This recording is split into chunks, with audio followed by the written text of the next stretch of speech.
दोस्तों, यदि आप हिंदू हैं तो कभी ना कभी हवन जरूर किया होगा, क्योंकि सनातन धर्म में प्रत्येक पूजा अनुष्ठान के बाद हवन अनिवार्य रूप से किया जाता है। लेकिन क्यों? आखिर आपने सोचा है कि यज्ञ या हवन क्यों किया जाता है? क्या हवन करना एक पूजा पद्धति भर है या फिर इसके पीछे भी कोई विज्ञान है? तमाम लोगों के मुंह से यह सुना होगा कि हवन करने से प्रदूषण फैलता है, तो कुछ लोगों का कहना है कि बिना मतलब ही हिंदू लोग लाखों टन देसी घी हवन के नाम पर बर्बाद कर देते हैं।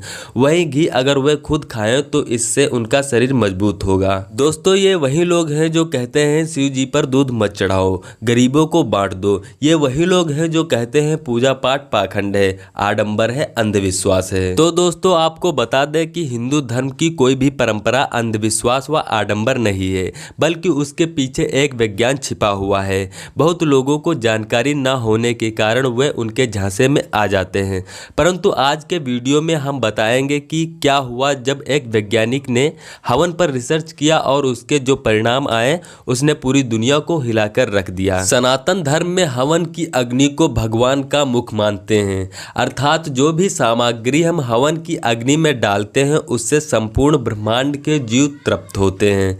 उदाहरण के लिए एक मिर्च को 100 लोगों में बांटने को कहा जाए तो शायद यह संभव ना हो सके, परंतु वही मिर्च अगर अग्नि में डाल दी जाए तो आसपास 100 क्या 200 लोग भी होंगे तो उन्हें भी उस मिर्च के गुण प्राप्त हो जाएंगे। कहने का अर्थ यह है कि सभी लोगों को मिर्च की कड़वाहट महसूस होगी।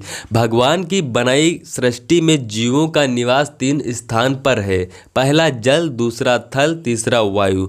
हवन करने से इन तीनों स्थानों पर रहने वाले जीवों को ऊर्जा प्राप्त होती है, साथ ही हानिकारक बैक्टीरिया नष्ट होते हैं। तो आइए सबसे पहले संक्षेप में हवन में प्रयोग होने वाली सामग्री के विषय में जान लेते हैं। उसके बाद वैज्ञानिक रिसर्च में क्या पता चला यह भी जानते हैं। दोस्तों, हवन में 4 प्रकार के द्रव्य पदार्थ डाले जाते हैं। पहला सुगंधित द्रव्य। सुगंधित द्रव्य में केसर, अगर, तगर, गुग्गल, कपूर, चंदन, इलायची, लौंग, जायफल, जावित्री आदि। दूसरा पुष्टिकारक द्रव्य जैसे कि देसी घी, फल, कंद, पंचमेवा, चावल, जौ, तिल आदि।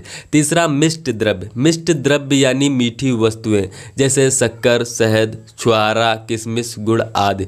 चौथा रोगनाशक द्रव्य। रोगनाशक द्रव्य में गिलोय, ब्राह्मणी, शंख पुष्पी, मुलेठी, सोंठ, तुलसी आदि जड़ी बूटियां हवन सामग्री में डाली जाती हैं। दोस्तों, फ्रांस में रहने वाले ट्रेले नामक वैज्ञानिक ने हवन पर रिसर्च की थी। उन्होंने अपने रिसर्च में बताया था कि आमतौर पर हवन आम की लकड़ियों से किया जाता है। जब आम की लकड़ी जलती है तब फार्मिक एल्डिहाइड गैस उत्पन्न होती है और यह गैस खतरनाक बैक्टीरिया व जीवाणुओं को मारकर वातावरण को शुद्ध बनाती है। ट्रेले की इस रिसर्च के बाद ही विज्ञान को इस गैस के तथा इसे बनाने का पता चला। जैसे गुड़ के जलने पर भी फार्मिक एल्डिहाइड नामक गैस उत्पन्न होती है। यही नहीं, टोंटिक नामक वैज्ञानिक ने हवन पर गहन रिसर्च की थी। अपनी रिसर्च में उन्होंने बताया था कि यदि आधे घंटे हवन के पास बैठा जाए अथवा हवन के धुएं से आधे घंटे शरीर के साथ संपर्क हो तो टाइफाइड जैसे खतरनाक रोग फैलाने वाले जीवाणु मर जाते हैं और शरीर भी शुद्ध हो जाता है। दोस्तों, शायद आपको मालूम होगा कि अमेरिका आदि पश्चात देशों में हवन करने पर पहले प्रतिबंध हुआ करता था, परंतु नए वैज्ञानिक रिसर्चों में इसके फायदे जानने के बाद अब सभी पश्चात देशों में काफ़ी हवन देखने को मिलते हैं।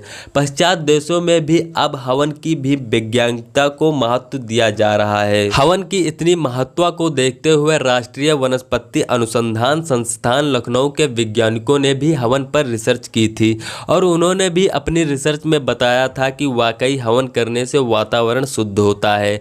दोस्तों, इन वैज्ञानिकों ने सबसे पहले ग्रंथों में वर्णित हवन सामग्री जुटाई, फिर धुएं पर शोध करने के लिए पहले मात्र 1 किलो आम की लकड़ी जलाई, जिससे हवा में मौजूद विषाणु कुछ स्तर तक कम हुए। वैज्ञानिकों की यह रिपोर्ट वर्ष 2007 में एथ्रोफार्माकोलॉजी के शोध पत्र में प्रकाशित हुई थी। इस रिपोर्ट में विस्तार से लिखा गया था कि हवन करने से न केवल मनुष्य बल्कि वनस्पतियों और फसलों को नुकसान पहुंचाने वाले विषाणुओं का भी नाश हो जाता है। दोस्तों, यज्ञोपैथी सबसे प्राचीन चिकित्सा पद्धति है। प्राचीन काल में जब चिकित्सा की अन्य पद्धतियां नहीं थी, उस समय हवन के द्वारा ही बीमारियों का इलाज किया जाता था। वेदों से लेकर रामायण व महाभारत में हवन करने की महत्ता बताई गई है।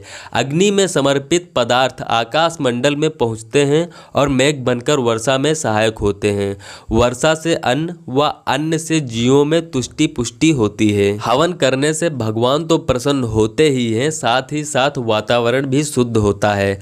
हेल्थ एक्सपर्ट के मुताबिक हवन में यदि गाय के शुद्ध गोबर की अग्नि प्रज्वलित की जाए तथा गाय का ही घी प्रयोग में लिया जाए तो इस धुएं से शरीर की इम्यूनिटी बूस्ट होती है और शरीर में कैंसर सेल्स का खतरा भी कम हो जाता है। तो दोस्तों, आज की यह जानकारी आपको कैसी लगी कमेंट करके जरूर बताएं। मिलते हैं अगले वीडियो में, तब तक के लिए जय हिंद, जय भारत, वंदे मातरम।